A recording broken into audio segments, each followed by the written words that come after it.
Bonjour, bonsoir tout le monde. Je suis votre confrère, compatriote Bertin Bahaya, Didjui, de père et de mère congolais.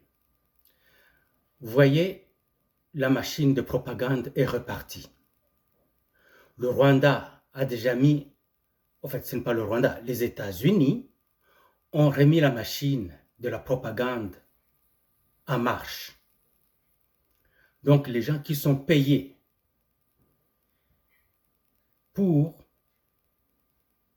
propager les mensonges vrais. Qu'est-ce que signifie un mensonge vrai? Un mensonge vrai, c'est un mensonge qu'on ne peut pas contredire parce qu'on n'a pas une preuve contraire. Et pourtant, ça ne reste pas moins qu'un mensonge. C'est un mensonge. Quand on dit « Oh, la ville de Goma est menacée, la ville de Goma est menacée », mais il faut passer par où pour prendre la ville de Goma? Il faut traverser combien de routes? Il faut traverser combien de ceintures de défense pour prendre la ville de Goma? Et si vraiment les Rwandais est en train d'avancer comme ça sur notre territoire, pourquoi on continue à enterrer au Rwanda? Et si vraiment les Sukhoi ne sont pas en train de bombarder les positions ennemies, mais pourquoi au Rwanda on est en train de les enterrer? Et cette vidéo du soldat là qui parle, un soldat ne va pas parler au président de la République comme parle celui-là. D'abord, l'uniforme mal porté, je vois le t-shirt en dedans, dont un petit bout là se montrait comme si c'était un t-shirt du drapeau congolais. Oui, mais est-ce que c'est ça comme ça qu'ils sont en train de s'habiller? Un soldat congolais devait chercher à s'habiller très bien parce qu'il veut s'adresser à son président de la République. Il ne va pas dire hein, Étienne, Félix, yo. Non, il ne va pas parler comme ça. Il veut parler à son commandant suprême. Ce n'est pas comme ça qu'il va se parler, qu'il va s'adresser au président de la République. Ça, c'est une vidéo mal montée. Et un Congolais qui a un cerveau, ne fût-ce qu'un peu, ne peut pas partager ça. Parce qu'il cherche à démoraliser les troupes qui sont au front. Il ne faut pas écouter ça. Ceux qui vont commencer à partager maintenant, c'est parce que c'est eux qui font la propagande de l'ennemi. Maintenant, par-ci, par-là, Corneille Nanga, par-ci, par-là, je ne sais pas quoi. Non, ça, c'est de la foutaise. Mais aussi la faute au gouvernement pour ne pas avoir de compatriotes, de patriotes congolais qui peuvent avoir leurs chaînes, des chaînes auxquelles on donne des vraies informations pour qu'ils puissent contredire les informations de l'ennemi. Vous vous rappelez, quand les Occidentaux ont commencé la guerre contre la Russie en Ukraine, je parle bien de la guerre des Occidentaux contre la Russie en Ukraine. Je ne parle pas de la guerre entre la Russie et l'Ukraine, plutôt des Occidentaux contre la Russie en Ukraine, donc sur le sol ukrainien. Ils avaient pendant même près de 10 ans, parce qu'ils ont commencé en 2014 à monter tout, former l'armée ukrainienne, l'équiper, faire des forteresses de défense par-ci par-là. Et quand ils étaient prêts pour attaquer la Russie est vite intervenue pour ne pas permettre à ce que l'hémorragie soit établie. Et aujourd'hui, la Russie, c'est elle qui gagne la guerre. C'est la Russie qui est en train de gagner en Ukraine. Ce n'est pas les Occidentaux. Mais ils avaient monté toute une machine, dès le tout premier jour, une machine de propagande incroyable. Et ils ont gagné la propagande. Pendant que la Russie était en train de gagner la guerre. Bataille par bataille. La Russie gagne la guerre, eux, ils gagnent les médias. Mais aujourd'hui, tout le monde sait quelle est la vérité maintenant. On ne croit plus aux médias. Sur le terrain, c'est la Russie qui gagne. Revenons au Congo. La machine est repartie, la machine de mensonges. Pourquoi les États-Unis viennent? Parce que la République démocratique du Congo est maintenant soutenue par la Chine avec la signature de tous ces accords de sécurité globale. Alors, ils viennent vite pour renverser le pouvoir de Tshisekedi. Vous ne voyez pas comment. Tout d'un coup, parce qu'ils savent que le salut du Rwanda, c'était cette constitution de la République démocratique du Congo. C'est cette constitution-là qui avait consacré le dépaissement de la République démocratique du Congo et donné une partie au Rwanda et d'autres pays. C'était la constitution de notre pays. Quand ils disent que la République démocratique du Congo peut céder une partie de sa souveraineté, aucun pays ne fait ça. C'est là. Alors, comme si c'était sous une forme de vaseline glissante, le Rwanda avait déjà pris la République démocratique du Congo. D'abord, on avait un président rwandais, les soldats rwandais dans l'armée, dans la police, dans l'administration, des Rwandais, partout, c'était des Rwandais. Ce que le dépassement du pays et l'annexion de certaines parties du pays au Rwanda, c'était déjà fait. On attendait que légaliser ça aux Nations Unies. Mais Tshisekedi est arrivé, il a brouillé ses cartes. Quand ils ont vu Tshisekedi gagner, être publicité par son peuple, ils se sont dit, nous savons que la première des choses que Tshisekedi et ce nouveau gouvernement, le nouveau parlement va faire, c'est de changer la constitution. Et tout d'un coup, qu'est-ce que vous avez vu? Les alliés de Tshisekedi se retiraient pour aller faire d'autres plateformes. Regardez ces gens-là. Qu'est-ce qu'ils avaient fait dans le passé? Ils ont toujours fragilisé. Dans le passé, ils allaient dans l'opposition pour fragiliser l'opposition de Tshisekedi. Et quand Tshisekedi a pris le pouvoir, ils sont tous venus auprès de lui pour masquer leur visage. Parce que le but, pour eux, oui, c'est de donner le pays au Rwanda. C'est pour ça que vous les avez vus venir aux côtés de Tshisekedi. Et quand Tshisekedi gagne les élections, tous se disent, oh shit, nous devons faire vite pour qu'on puisse fragiliser le Congo, qu'on ne puisse pas donner la majorité parlementaire à Tshisekedi. C'est ça que vous voyez, les plateformes là qui se font à gauche et à droite. Pourquoi quelqu'un doit aller aux États-Unis pour aller faire valoir sa plateforme aux États-Unis, au lieu de le faire au Congo, là où il y a des Congolais chez eux au Congo. Mais il va aux États-Unis. Ça ne vous dit pas quelque chose? Et du coup, le Rwanda rentre, l'Ouganda rentre, tout ça. Parce que il y a les pays du BRICS, la Chine, la Russie et maintenant l'Afrique du Sud qui disent nous allons aider la République démocratique du Congo à raffermir son économie et sa sécurité. Mais avant qu'ils ne le fassent, les États-Unis viennent et l'Union européenne, tous, avec le Rwanda, pour aller vite. Ils veulent encercler la partie qu'ils voulaient dès le début couper et donner au Rwanda. C'est ce qu'ils sont en train de faire. Et la machine de la propagande commence. On commence à vouloir opposer les généraux contre les généraux, les généraux contre leur président de la République, leur commandant suprême. Congolais, faites attention à ce que vous entendez. Faites attention aux choses que vous partagez. Ne vous précipitez pas à prendre n'importe quelle vidéo que vous voyez, vous partagez. Non, ne partagez pas la propagande de l'ennemi. Regardez d'où viennent les vidéos et pourquoi maintenant on commence à le partager. Pourquoi on ne partageait plus les affaires du Rwanda? Parce qu'on voyait le Rwanda perdre déjà. Alors ces gens-là commençaient encore à se positionner pour retourner auprès des Congolais, auprès du gouvernement Tshisekedi. Mais dès qu'ils voient les États-Unis venir soutenir le Rwanda et l'Union européenne soutenir le Rwanda, tous, ils se dissocient de la République démocratique du Congo, ils commencent à envoyer les affaires de l'ennemi, les publicités de l'ennemi, les propagandes de l'ennemi. Mais ce que vous devez savoir, ce peuple congolais qui a voté Tshisekedi, lui octroyant 73,34% de voix pour qu'il puisse avoir la majorité parlementaire et travailler aux destinées du pays. Ce peuple-là ne vous permettra pas de faire les erreurs qui ont été commises en 1997. Quand la FDL est venue, elle avait trouvé une armée qui était divisée et qui ne voulait pas de Mobutu. une armée qui était fragilisée et un peuple qui ne voulait que le départ de Mobutu. Cette fois, c'est le contraire. Le peuple est avec Tshisekedi. L'armée est avec Tshisekedi. Alors, ça ne fonctionnera pas.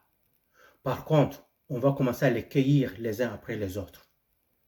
S'il vous plaît, président Tshisekedi, s'il vous plaît, sortez-moi ces gens qui sont à l'ANR. La DEMIAP doit être nettoyée. Tous ces généraux-là qui ont travaillé avec Kabila, ils n'ont pas l'ADN patriotique. Ils ne l'ont pas. Prenez les jeunes soldats qui viennent d'être formés, qui n'ont pas trempé dans cette corruption, qui n'ont pas trempé dans la haine du pays, la haine de la Congolaise, la haine du Congolais. Prenez ces gens-là. Oui, ils sont jeunes, mais ils sont capables de le faire. Ils vont commettre des erreurs, mais ce seront des erreurs qui sont réellement erreurs humaines et non pas des manigances et non pas des fourberies. Que chaque soldat puisse avoir une formation de base solide, que ce soit standardisé. Il ne faut pas que seulement certains soldats puissent avoir une meilleure formation et les autres non. Que tous les soldats qui sont formés sur Tshisekedi puissent avoir une formation standardisée. Standardisée, c'est-à-dire tous la formation supérieure, bien équipée. J'ai entendu ce con qui disait « Non, nous n'en avons que des calaches pendant que l'ennemi a toutes les armes lourdes. » Mais pourquoi l'ennemi ne marche pas sur Goma? S'il a les armes lourdes, vous n'avez que des calaches. Quand on entend chaque jour, il y a des échanges de tirs d'armes lourdes. Est-ce que le Rwanda s'échange avec lui-même les tirs d'armes lourdes? Est-ce que vous comprenez un peu? Et pourquoi les cadavres vont au Rwanda? Les cadavres des Rwandais retournent au Rwanda. Pourquoi? Qu'est-ce qui les tue? Un vampire? Une force invisible? C'est ce qui tue les Rwandais ou ce sont les Congolais rwandais, les soldats congolais qui tuent les Rwandais? Come on. Arrêtez de nous raconter des histoires qui ne tiennent pas. Oui, nous avons des problèmes dans les FARDC et ces problèmes sont des problèmes entretenus, soutenus et nourris par ces vieux, cette canaille de l'ancien régime de Kabila. Il faut le sortir de là. Il faut juste le sortir de là. Retraite forcée, vous lui donnez son enveloppe, allez, vas-y. Si tu vas aller du côté des forces agresseurs, vas-y, vas-y. Pourvu que le côté des forces nationales, qu'il y ait des Congolais pur sang. Si les autres veulent aller rejoindre les ennemis, qu'ils aillent rejoindre les ennemis. Au moins, on les aura en face, au lieu de les avoir parmi nous. C'est ce qu'il faut faire. Et tout Congolais qui commence à faire la propagande de l'ennemi, il faut complètement le museler. On a fait ça ici en Occident. Tous les médias qui ne pouvaient pas répéter ce que le gouvernement d'ici veulent qu'ils répètent, on les a muselés. On les a complètement détruits. Alors, pourquoi ne pas faire ça chez nous? Est-ce que les Américains vont venir nous dire « Oh, pourquoi vous avez muselé tel média ?» On va leur demander « Qu'est-ce que vous avez fait à la chaîne RT? Qu'est-ce que vous avez fait à la chaîne... l'autre, la chaîne iranienne qui était ici et tant d'autres chaînes. Vous les avez muselés, vous les avez fermés, vous les avez renvoyés chez eux. Qu'est-ce qu'ils vont nous apprendre? Qu'est-ce qu'ils vont nous dire? Rien du tout. Formation standardisée. Est très important que chaque soldat puisse apprendre la navigation. C'est-à-dire comment lire une carte, comment naviguer, comment se déplacer en lisant la map. La boussole, c'est très important. Ce n'est pas seulement l'officier qui doit le savoir. Faites-le comme dans les armées de l'OTAN. Dans les armées de l'OTAN, même le soldat le plus bas.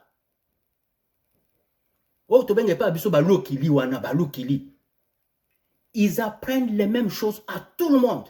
Une formation standardisée de haut niveau. La navigation. Donc, un soldat canadien, peu importe son niveau, il se retrouve, parce que la guerre, c'est le chaos. Il ne faut jamais qu'on vous dise que la guerre, c'est synchronisé, c'est comme une chorégraphie. Non, vous allez faire la chorégraphie dans les entraînements, mais dans la vraie vie, là, au combat, là, c'est le chaos, c'est le désordre. Parfois, vous cherchez votre ami, il n'est plus là. Puis il réapparaît, il redisparaît. Quand vous le revoyez, il est déjà mort. C'est comme ça, au combat, c'est comme cela. Dès que ça tire, boum, le cerveau va à l'envers. On perd des repères. Parce que vous avez tiré sur des cibles qui ne vous tiraient pas dessus. Et maintenant, c'est un humain qui vous tire dessus, qui veut vous éliminer. C'est que ça fait perdre les repères, ça fait perdre la concentration. Tout ce que vous aviez appris, les avancées ordonnées au combat, comment battre en retraite, tout ce que vous avez, les bushline, les techniques de combat, ça tombe à l'eau. C'est la survie. Chercher l'ennemi, l'abattre. Peu importe comment tu l'abats. Si tu rates avec ta balle pendant qu'il y a une roche là-bas, tu peux lui casser la tête avec, tu le fais. S'il faut l'égorger, tu l'égorges. C'est comme ça la guerre. Il n'y a pas de magie, il n'y a pas de chorégraphie. Alors, ne vous étonnez pas. Si plusieurs fois les soldats, les troupes rwandaises sont tombés en embuscade et nous les avons massacrés, alors que ce ne soit pas étrange que les Congolais puissent tomber dans l'embuscade. Ça peut arriver. Un officier peut se tromper, surtout vos officiers là qui viennent de la formation des Kabila, qui n'étaient presque pas des soldats, ou qui n'avaient pas de formation de base solide. On les faisait monter. D'un coup, quelqu'un qui n'était rien, il est capitaine, de capitaine, il est major, sans avoir connu une formation quelconque. Bon, je comprends, oui, on peut partir de capitaine sans une certaine formation spéciale là, jusqu'au major. Mais, comment quelqu'un qui est capitaine, il disparaît un peu, il revient, il est général. Comment? Général? Tu es au-dessus de la chaîne alimentaire tout d'un coup, sans que tu ne puisses avoir une formation de base solide. Si toi-même tu ne sais pas comment faire la navigation avec carte et boussole, comment tu veux conduire les troupes au combat? Et malheureusement, chez nous, le soldat n'a pas ça. Apprenez à chaque soldat la navigation, de jour, de nuit. Parce que quand ça tire sur les désordres, sur les chaos, on va partout. Alors, quand on est à des ordres comme ça, il faut déjà que les soldats sachent qu'ils ont un point de ralliement. Quand ça chie comme ça et que tous sont dispersés, qu'ils savent qu'en battant en retraite ou je sais pas, en bougeant là, à gauche ou à droite, il a un point de ralliement. Où est-ce qu'il sait que je dois naviguer, aller jusqu'à ce point-là. Quand j'arrive là, je vais rencontrer Nzuzi là-bas, je vais rencontrer Chilombo là-bas, je vais rencontrer Bahaya là-bas, je vais rencontrer... Tout le monde se rencontre au même endroit. Et puis on fait la décompte. Qui est là, qui n'est pas là. On se réorganise. Puis on retourne. On avance au combat. Donc battre en retraite, ce n'est pas étrange au combat. Se retrouver éparpillé, ce n'est pas étrange au combat. Mais il faut tout le temps se regrouper. Il faut savoir comment se déplacer pour aller se regrouper à un point. Et chaque soldat doit le faire, être capable de le faire individuellement. Et comment reconnaître l'ami de l'ennemi? Ça, ce sont des choses basiques. Alors, tout d'un coup, ils sont en train d'avancer, de faire leur patrouille, chercher l'ennemi. Boum, ça tire, ils sont dispersés, chose qui arrive. Ils ne savent plus où aller. Ils vont tomber entre les mains de l'ennemi qui les massacre. Ce n'est pas parce qu'ils sont de mauvais soldats, c'est parce qu'on n'a pas donné la formation qu'il leur fallait. La première des choses, quand vous êtes désordonné comme ça, éparpillé, parce que vous avez perdu votre repère, la cohésion, vous savez où vous devez aller immédiatement pour aller vous regrouper et réavancer ensemble. C'est comme ça au combat. Parfois, le feu ennemi est plus fort que le vôtre. Ça, c'est normal, ça peut arriver. Vous battez en retraite, vous attendez le renfort, vous demandez les armes qu'il faut parce qu'il faut égaler la puissance de feu de l'ennemi et le dépasser. Il faut gagner le feu. Vous n'allez pas les gagner avec les armes que vous avez si l'ennemi a d'armes beaucoup plus lourdes, beaucoup plus puissantes. Et on n'est pas on ne peut pas traîner les armes lourdes sur soi. L'infanterie, on l'appelle l'infanterie légère, oui. C'est des Kalachnikov, c'est des RPG, des choses comme ça, des grenades. Donc, les affaires que vous pouvez vous déplacer avec, vous devez être léger. Parce que c'est pour ça qu'on appelle ça infanterie légère. Quand l'infanterie lourde va venir, c'est elle qui va vous donner l'appui de feu. Alors, ce n'est pas étrange qu'un soldat se trouve avec un kalash. Mais si l'ennemi a d'autres armes d'appui, il faut que vous les ayez, ces armes d'appui là, vous aussi. Mais celui-là qui nous dit ça, mais on a vu les soldats, on nous montrait il n'y a pas longtemps, au front là-bas, des soldats congolais avec de vraies armes d'appui.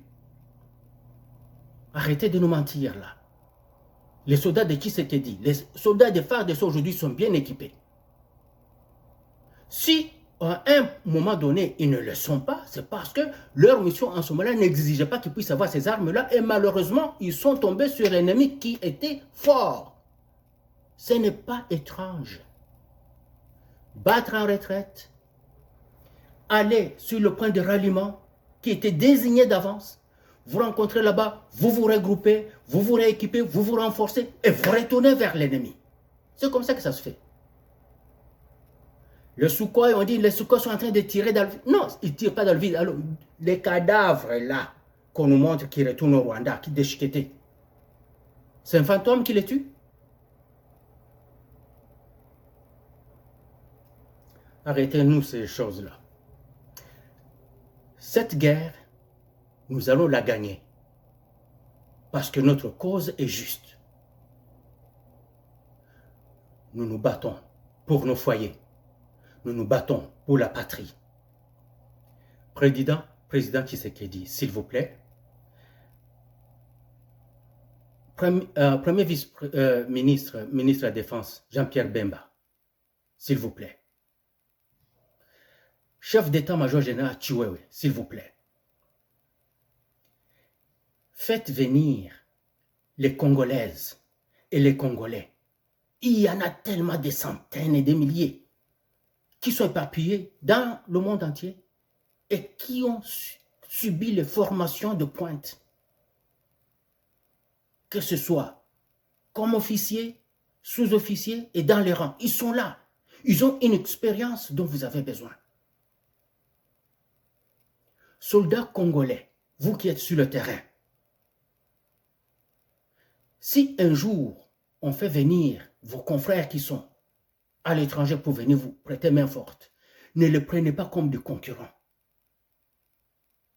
Ne les prenez pas pour des gens qui viennent se faire chercher. Non, à la guerre, il n'y a personne qui vient se chercher un nom à la guerre. Parce que la balle ne choisit pas entre un soldat local et un soldat qui vient de la diaspora.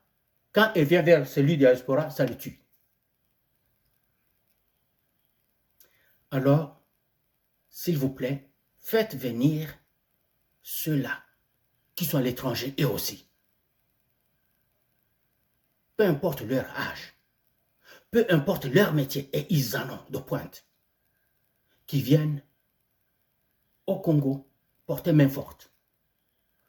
La République démocratique du Congo a besoin de tous ses fils et de toutes ses filles aujourd'hui.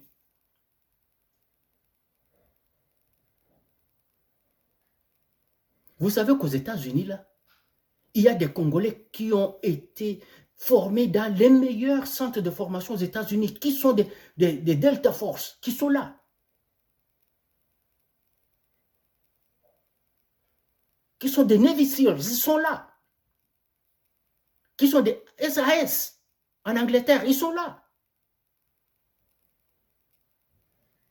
Le français. Ah, en parlant des Français.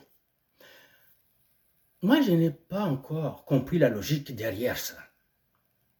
On fait venir des Français pour former des Congolais. Pendant que c'est la France qui soutient et qui est complètement derrière les ennemis de la République démocratique du Congo. Alors, quelle formation ces Français-là viennent donner aux Congolais?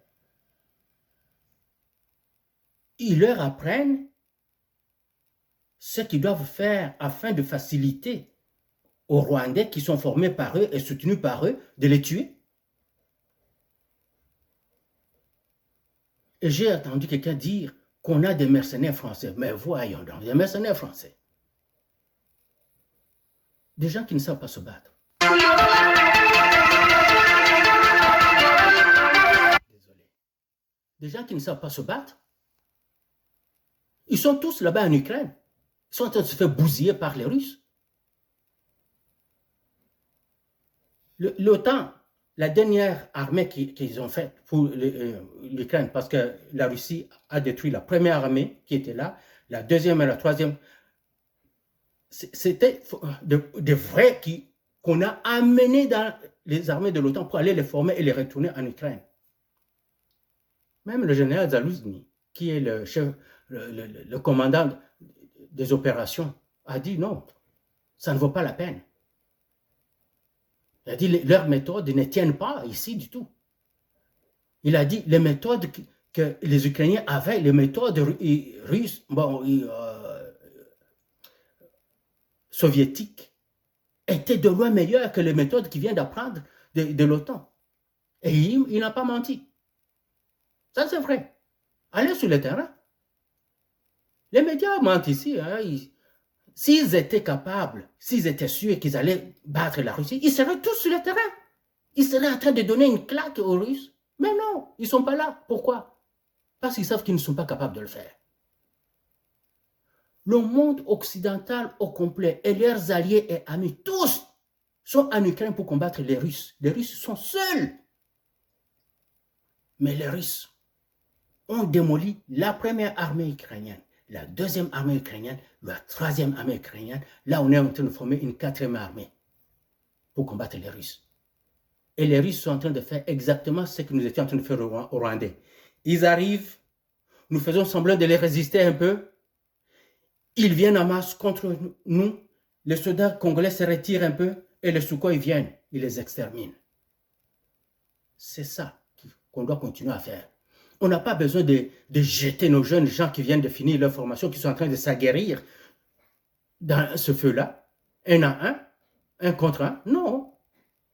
Ils font leurs attaques, ils détruisent ce qu'ils peuvent détruire, ils battent en retraite. Les Rwandais viennent en masse, vous, Sukhoi, vous, les drones. C'est ça. On doit continuer à faire cela. Peu importe le soutien que le Rwanda pourra avoir, le Rwanda ne va pas gagner. Quand je dis le Rwanda, moi je ne considère pas le Rwanda comme pays. C'est plutôt la communauté internationale, composée des Occidentaux et leurs amis, qui est en train de se battre contre la RDC. Et nous allons prévaloir. Vive la RDC.